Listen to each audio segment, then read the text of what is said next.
Hey everyone, and welcome back to the Green Witch Homestead. It's still a little chilly and it's not time to start planting out our frost tender things, but it is time to start cleaning up, getting rid of the last of the winter clutter, and amending our garden beds to get ready for planting the 2022 season. So here's a lovely cluttered before. The high tunnel is done for the season and we'll start planting our vining plants on that soon. So this is what it looks like right now. Lots of dead plants that need to be trimmed up, lots of little things that have kind of collected in between the beds. I'm re-putting up my garden gate. I had taken it down because we took the fencing down around here because we moved the chickens back further. So I took the gate down and I'm putting it back up because I do have two little beds on either side of it that will have flowers in them. So I want something that's going to grow over this, as this is our seating area here, and it'll be something pretty to look at as we look out into the garden. Alright, so I apologize for the wind, it's picking up a little bit, but one of the things that I'm doing as I tidy up the beds, I don't know if you can tell right there, that one bed is a little longer. I've started extending what are going to be the tomato beds, so I've got two more pieces to put on the other two, and those will be our tomato beds up here. And then right now I've put these PEX pipe hoops in behind me. I'm not planting them yet, I'm just going to put them out here and I'm going to put some cover over top of them so they can get some daylight and a little acclimated to being outside. The reason I'm not planting them yet is because we have a couple more nights where it's going to get below freezing and I don't want to risk them. So I'm just going to keep the trays out here, and then on those nights I'll bring them back inside. That'll just get them acclimated to the temperature, and then they can go out into the ground sometime next week. Something to keep in mind when you're doing raised beds is soil level. You can very clearly see that my soil is not up to the depth of the beds. I don't fill the soil in my raised beds all the way up to the top. I do leave a little bit of a lip so that there's no spillage. However, I don't normally leave them this low. This is what's called soil compaction, and it's just going to naturally happen over time. Last year was your first year gardening, and this year you're cleaning up your gardens and you're noticing that you've lost a lot of soil. It's nothing wrong. It's completely natural. It's just packed down. Every year around this time of year we will come in and we will top dress our beds with a really rich compost mix, some fertilizers, usually all organic. We'll use our chicken manure and our rabbit manure, and now we have access to some pig manure. So those are all things that we have piled up through the winter time, and they will compost down, leach out a little bit. With the hot manures like the pig and the chicken, you don't want to put them straight onto your bed. And you can go out and you can actually go to any garden center and ask for a heavy compost mix or just straight compost. Most places will have them and sell them by the truckload. There are other things that you can do as well. A lot of people will till or turn over their gardens, but again, like I said, we're going the organic route, so we're trying not to do that. I will come through and broad fork them a little bit. Now, people get confused with broad forking because they think that's tilling, but it's not, because you're not actually flipping the soil over. When you're broad forking, you're just putting the tongs down into the soil and then wiggling them back and forth to kind of create some air and break the soil up, and then you pull them straight back out. It keeps everything in its natural layers, but it loosens everything up down there and allows it to fluff up a little bit better and allows the water and moisture to make it down further into the beds. That is one of the methods we use with our raised garden beds to loosen them up again this time of year. I've kind of done it with this one a little bit. When you're doing raised beds, I think that the top dressing every year is the best method. Look up Charles Dowding if you haven't found him on YouTube. He does some amazing, easy to understand, no-till garden beds, start to finish. That method is probably the best with doing raised garden beds. I also will be taking care of my green stalks in the next couple of days. These are a little trickier. With the green stalks, because the soil compaction you can kind of see in here, you want to take that, and what I've done in the past with planters is I dump the entire thing out into a big area or a big container, kind of stir it around, add some nutrients to it, and put it back in. You're never going to get a natural biome layer with a small potted container like this, so you're not going to have to worry too much about doing the no-till method.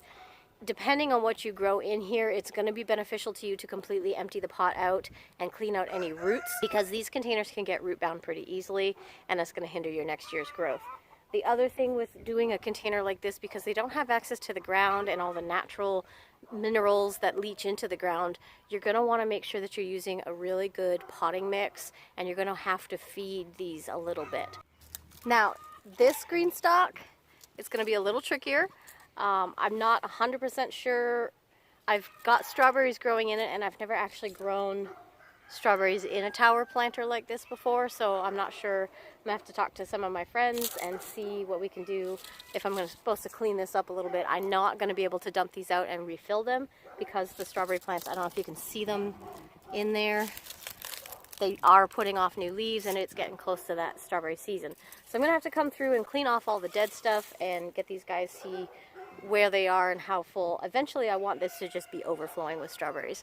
So fingers crossed, that's how that turns out. Last year, if you were watching, we did use the greenstock tower to plant lettuces, and that was amazing. I actually was able to do a cut and come again, which is where you harvest the outer leaf of the lettuce instead of the whole head, and that kept us in lettuce all summer long. We did have to kind of put it under a shade cloth in the high heat of summer because lettuce doesn't like it that much. It gets kind of bitter, but we had lettuce and it was beautiful, and I really do want to do that again. I can't use it with this one because it's full of strawberries. I've got some alpine strawberries in the other one. Some of you may or may not know I am a moderator for the Friends of Roots and Refuge Facebook page, and one of the amazing things that Jessica did for her moderator team for Christmas was buy us all a green stock, which is awesome. It's a beautiful gift and I love it so much, and I'm super excited because now I have a whole nother one that I can use to put my lettuces in. It also gives me a chance to actually set one up for you guys, so we're gonna walk through on how to set up a green stock for the best results in growing. I've seen a lot of people get them and then not really know what to do with them, and I've seen a few people that are actually discouraged because they're not getting very good results with their green stock. So I really want to break down and do a video on setting up my new green stock to show you guys all the things that you need to do to get it started so that you have a successful harvest in your green stock tower. Another challenge you may have when you're addressing a garden bed this time of year is a bed like this. Now this is my herb bed, my medicinal bed. Everything in here is a perennial. So as you can see, the entire bed looks really, really nasty right now. There's so many dead things, but if you look underneath, you'll see how life is coming back. So this is oregano. I've got my poppies over here. We've got our lemon balm is coming back over there. My little irises are coming up. My raspberries are coming up. My motherwort, my lavender, my sage. A garden bed like that, that's a perennial bed, it's a little more difficult and tricky to top dress because you don't want to bury those new plants. You want to make sure that they are getting started and being taken care of.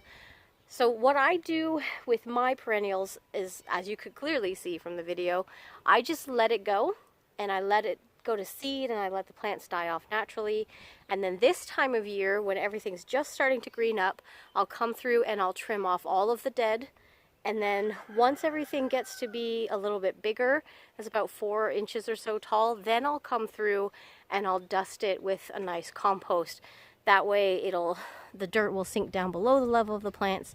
It'll get them that nutrient boost that they need, and I'm not burying my starts. So that's something that you can do when you have a perennial bed like this. The garlic bed is going strong. We've got a little bit more cleanup to do over here. That's the leftover plastic from the high tunnel. It was an experiment this year, and this plastic is, I think, going on to its 4th year of use. So it's done. The plastic is not going to be used again next year. It's just too brittle. But I am holding on to it for now because I want to get the measurements of my cuts so that I know how much to order next year for our high tunnel. We are going to extend it just a little bit so that it covers the entire bed that it was in. I wasn't able to grow all winter long. I didn't think I would. I did try, but you know, I kind of knew it wouldn't happen. But it did extend my growing season well into late December. So I was able to grow things like summer squashes and like zucchinis and things like that that have a hard time growing here in the spring. I was able to plant them in the fall after all my other crops came out and keep them nice and warm all through December until we had a harvest on them. Got a little bit extra to do here. I've got to pull that old fencing up. I've got to go through. I was donated a bunch of pots and planters that I have to go through and sort, see which ones are good and which ones are going to have to be tossed. I have a whole little idea with the front section this year. That's my favorite part about working in this garden, having it road facing and being a show garden. Yes, it's what I eat off of. It's what all of my plants that feed us come from because the big gardens are for selling.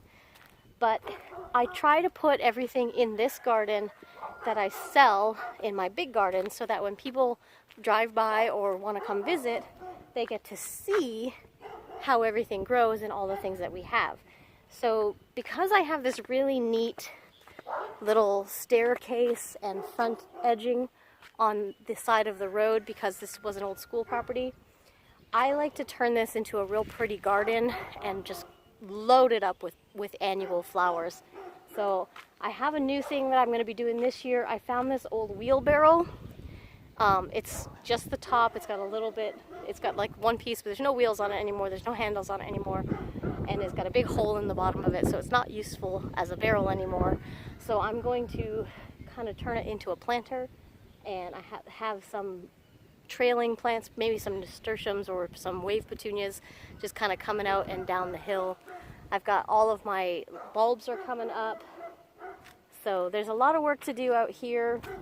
We have discussed the idea of actually shoring this up with some old railroad ties to keep the bank up.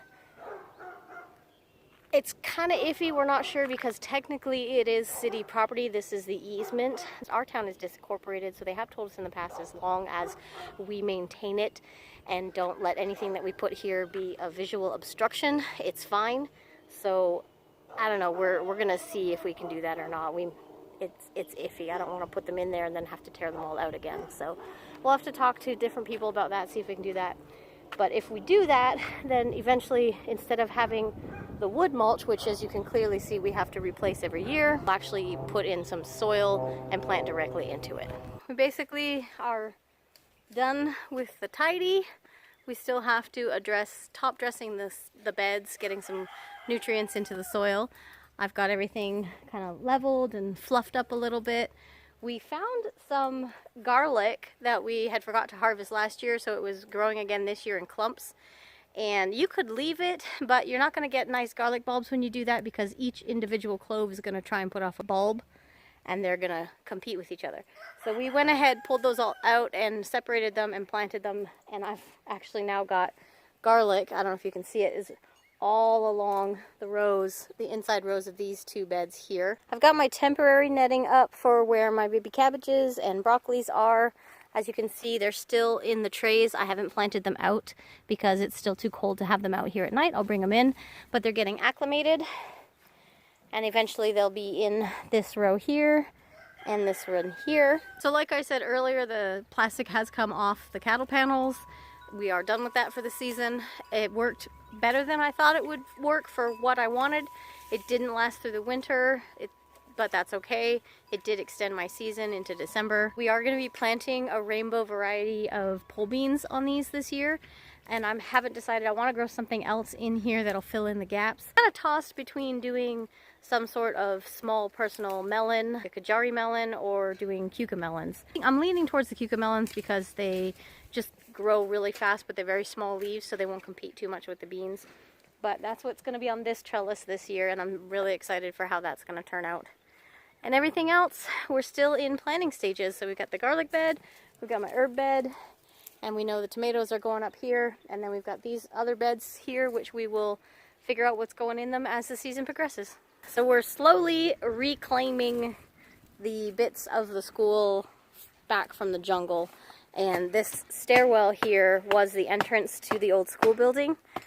So I'm not going to be able to get rid of it. So I think what we're going to do is incorporate it in. Since the gardens, we're going to have the victory garden here, and the raised bed garden here, and the roadside is right there. So what I would like to do with that is, once we get it all cleaned out, if the stairs aren't too damaged, because there's some good sized trees that are actually growing through the cracks in the stairs, but we'd like to clear it off, clean it up, and put some big planters around on the corners, and maybe like a little table and chairs up there for just sitting and enjoying seeing the pigs on one side and the gardens on the other. We are 3 days away from the official first day of spring. We've got flowers and the crocus bulbs, and all of the bulb flowers are coming up out of the ground.